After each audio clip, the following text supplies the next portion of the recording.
how did you came up with Sabi Hub? And I saw so many people like remote workers, they are coming at 8 a.m. there and sitting down there till 6 p.m. So I thought, I really want to create something that is more than this, where you can get in the groove, get in your zone, and there's no chaos, no noise. You just get your shit done. And I found a LinkedIn post where you were talking about introducing first day athletes at your company. And how did you think that is more about fairness and not just equality? I was having a conversation with Ritika.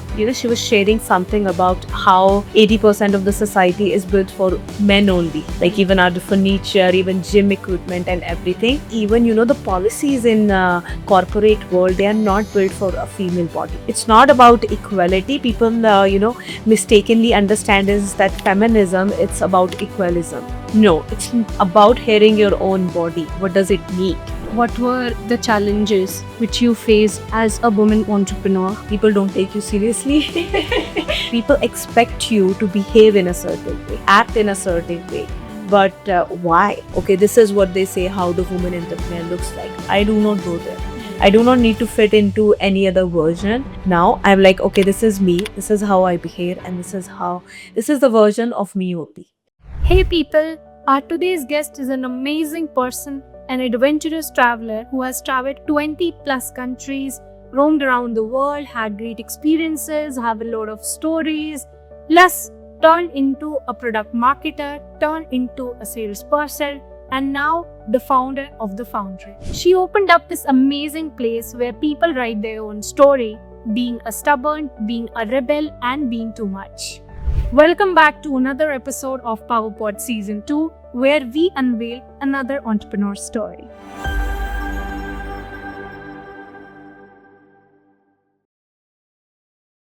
Hi Yogita, so how do you feel coming up here? I feel excited and thrilled to be here and very grateful. That is very nice. Okay, so for our audience to get to know you, more better, both professionally and personally, the first question is how did you came up with Sabi Hub? So the Sabe Hub was actually, I think, answer. Now I like to think it as that way, answer of all my callings. So I back in Canada, I used to work remotely for 5 years, like since the start of 2020 with my husband, and I was traveling a lot. During the COVID, I realized that traveling at that time, I thought traveling is the one thing that I needed the most if I'll die tomorrow. So I started doing that. But I think after 2 or 3 years constantly doing solo traveling and with my partner, I realized that, I needed a purpose now. I was obviously working in a corporate company, earning well, and everything was, going good. I was traveling as well, chasing my dreams. But during that, suddenly I kind of started feeling like empty, and that's when I realized I needed a purpose, something that, fills more of my life, that brings me joy. And I think it's around that time when I started going out for a walk and asking simply to nature, like, why am I here? And these are some, it's a more of like a spiritual journey, but also, to be honest, like when I moved back in India, I was going to cafes, working, because that has always been given me like my creative juices flowing. I'm in the flow, no distraction. I can get my work done. But later on in India, I realized like there is no space where I can find the focus as well.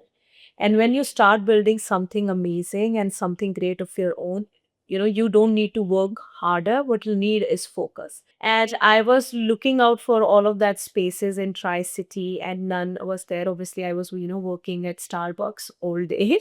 And I saw so many people like me who were working from there, like remote workers. They are coming at 8 a.m. there and sitting down there till 6 p.m. and just going out for the lunch.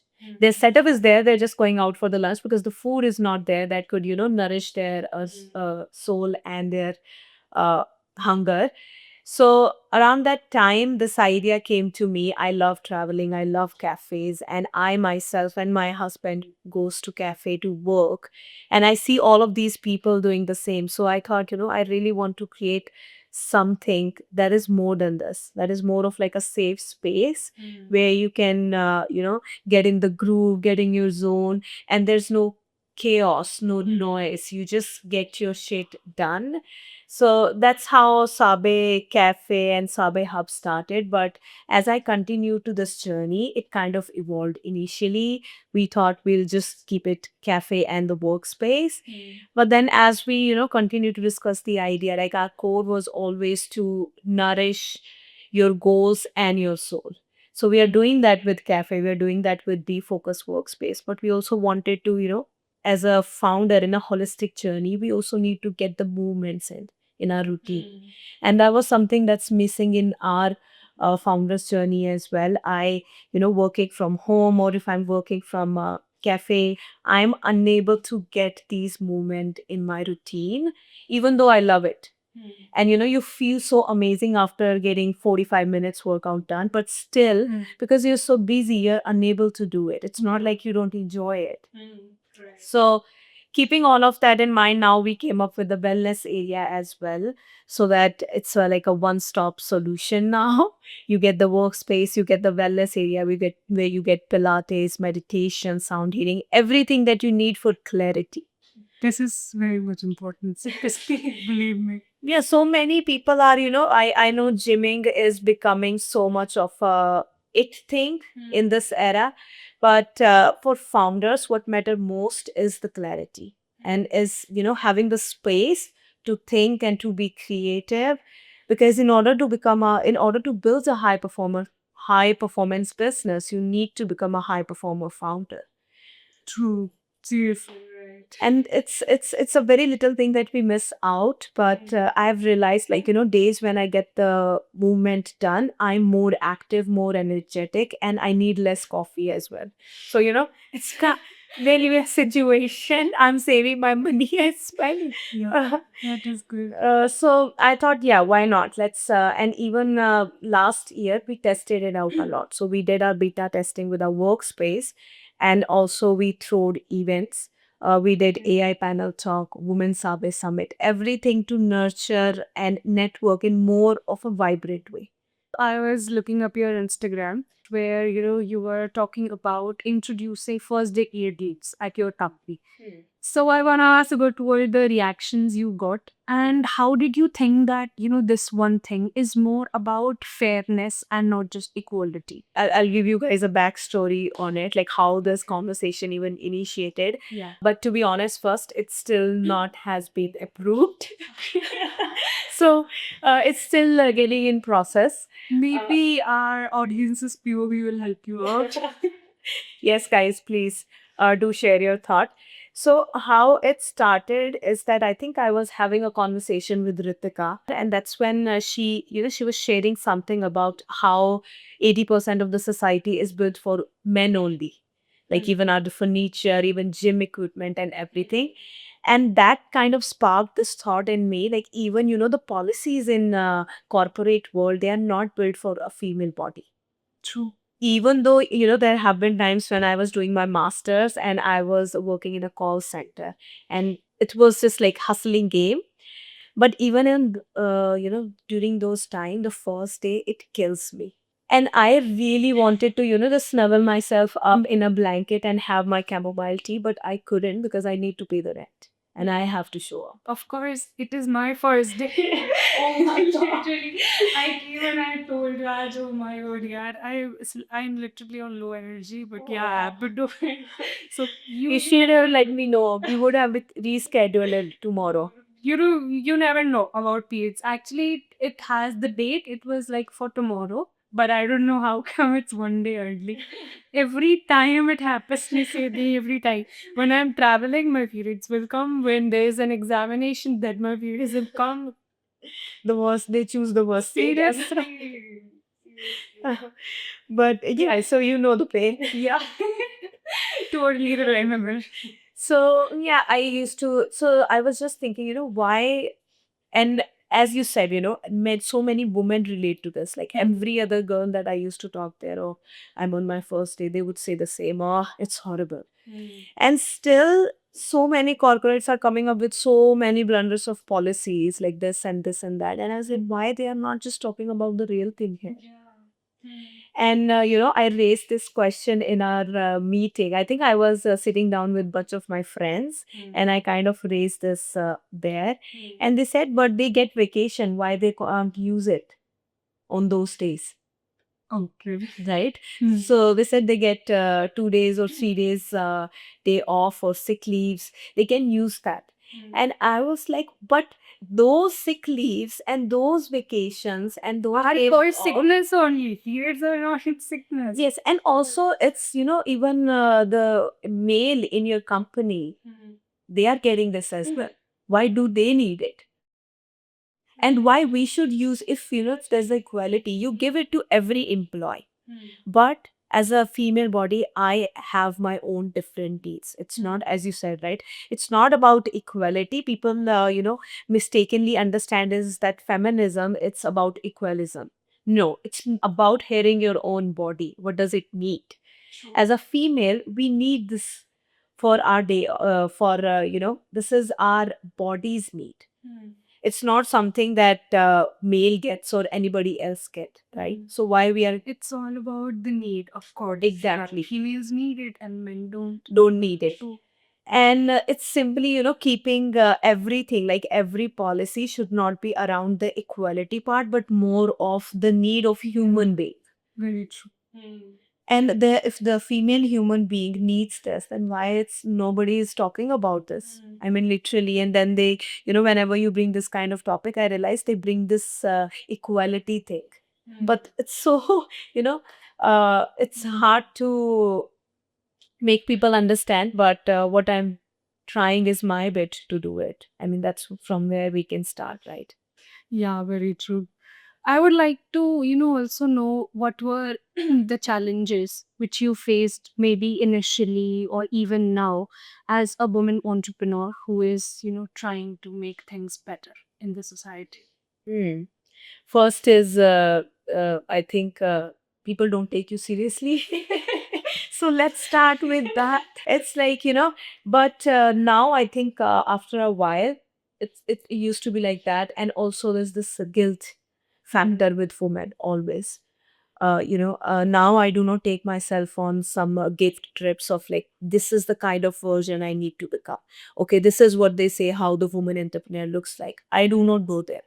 Now I'm like, okay, this is me, this is how I behave, and this is the version of me only. I do not need to fit into any other version. And that's one thing that you will face or you will see during your founder's journey, is that people expect you to behave in a certain way, act in a certain way. But why? As entrepreneur or founder is also a human being at the end of the day, right? Why we can't be vocal about that? What we like, what we don't like. So I think from the get-go, even when I was as a kid, I was very stubborn. And I come from a Haryanvi conservative family where woman was only taught to be three things: a good daughter, then a good wife, and then a good mother. They expect only this from you. And even as a kid, I used to think, why? Who said this? That a woman is only made for these three things. So from the get-go, I've been very rebel. So I knew that I would never give my personality, my identity, in order to fit into someone else's version. That was very clear to me since the childhood, because I think it's becoming an independent woman was the only thing that I was after during my 20s. And it came at a price. So I can't give it up so easily. If you are able to talk to every single woman entrepreneur out there who wants to start something of her own, what would be the couple of things which you will say that okay, you need to start doing these things from now on, and you need to stop doing these things from now on? So do's and don'ts. So what I'll do is I'll start with stop doing, Okay. because that's where the game starts. Yeah. So I think every business or every journey, as the story you just shared, Ayushi, everything starts from here first. When you start limiting yourself, when you start not believing yourself, you have already lost half of the battle. They say right? And I think it's the utmost truth, because I have seen it in myself. If I'm already, very much strong in my mind, okay, this is going to work, I think whatever it will take, I'll make it work. The I used to say the universe is with me, loves me, take care of me, guides me, all of those things, because I know, everything that I could think of or put my effort in, I will get it. And from my journey as well, I have seen that, like, hard work, as you said, positive energy and a good mindset, it will get you something. Obviously, there's no time. Some things takes longer than the others, but you have to be very persistent with the positive energy. You have to just keep enjoying it. That's what I feel. So stop limiting yourself. Stop saying no to yourself. I see so many women that, even before their parents say no to them or their husband say no to them, खुद ही बड़ी बार बोल देते हैं, नहीं नहीं मेरे से तो नहीं हो पाएगा, नहीं नहीं मैं तो नहीं कर सकती हूँ, अरे ये तो बड़ा मुश्किल हो जाएगा. They have so many excuses filled in their brain, even though when a husband is saying no or if a father is saying no, they are just validating their thoughts that they have already built up in their mind. तो वो तो सिर्फ बहाने बना लिए उन्होंने, husband वाला भी बहाना ही, वो तो एक अच्छा चलो इन्होंने मना कर दिया, मैं बस एक ढूंढ ही रही थी कहाँ से कोई मना कर दे. तो these are the things, especially in India, I see women question themselves quite a lot, and I don't know why. Because I personally feel we have so much caliber, we have so much empathy, so much compassion, and creativity, and that's what is needed right now at this moment. Now people are done with all of this. Personally, because I work in branding, I've realized that customer as well likes to connect with the brand that has some emotions, that has some empathy, that has some story. And when women build something, they definitely carry a story with them. That's for sure. That's for sure. So I think, yeah. And to start is maybe take a baby step. If they want to get in their journey, just take a baby step. As you very beautifully mentioned in that story, get out of your comfort zone. And that's why I do the traveling as well. I think initially I was, after doing my master's, I was earning well in Canada as well, but I was like, it's feeling like same again in India. It's feeling the same. Like, you go to work, you come back, you maybe, go out for a walk, you cook your dinner. It's the same. I was like, I am not feeling the thrill. I'm not feeling the fear actually. So I want something adventurous. Adventure. So I just packed my bag and booked a one-way ticket without thinking like where I will go. And then I went to Lisbon and I started doing the Europe traveling. But that kind of, every time I set up in Lisbon for 1 month, then I had to move again. Then I had to move again. I never got comfortable in one place. I was just, exploring. That gives you a lot of, as you said, a lot of exposure, a lot of perspective, how everyone thinks. And it also gives you confidence in yourself. That you can handle everything. You just, you just take care of these things. You're able to travel around the world. You're able to make friends. You're able to meet strangers, and then suddenly you are the very good friends, because that has happened with me. So that gives you a lot of boost, lot of confidence. So I think that's what they need to start doing as well, traveling solo better. Okay. And I think I read this book. Yeah, it was from Deepak Chopra. He said that, uncertainty, people get scared of uncertainty so much, but uncertainty is the only thing that will get you an opportunity. And you won't get an opportunity by putting yourself in a four walls. And more I try to, share this with other as well. People think you can become successful by working from home. I think Emma Gerd mentioned recently, and I was so down with her. It's as much as a joke as women can do it all. Okay. They say women can do everything, but it's not true. It's you and I and other women, ask them how do they feel inside. They we are always, it's not like everybody can become a perfect. There's always a progression and a progress. And similarly, if you won't get out of your four walls or your room, you won't learn, you won't connect, you won't know where the people are going, what they are thinking. You always have to be, connecting, learning, networking, and that will open up your perspective and your exposure. अपनी 4 wall में तो तुम ही शेर हो और तुम ही राजा हो और तुमसे बेस्ट कोई है नहीं। Right. तो that's why I'm a big fan of networking. It pushes you to your limits. It challenges you, and you come out something a bit better than before. I would say it's a real progress you Yeah. take with you. Yeah. It was literally great. Yes, take talking care, to you. Aishi. And our conversation went very smooth. I am literally happy. I learned a lot. I am very much motivated now as a go on a solo trip. I am super happy that now you're motivated. I will be able to at least motivate one more now. Yeah, you are. You will be able to motivate a lot. Seriously, hello viewers. Please comment down your views. How did you like her story? And any POVs or any perspectives you would like to share. And do like, share, and subscribe to PowerPod. And we'll be having more, such incredible guests for you in future. Thank you so much, Aishi.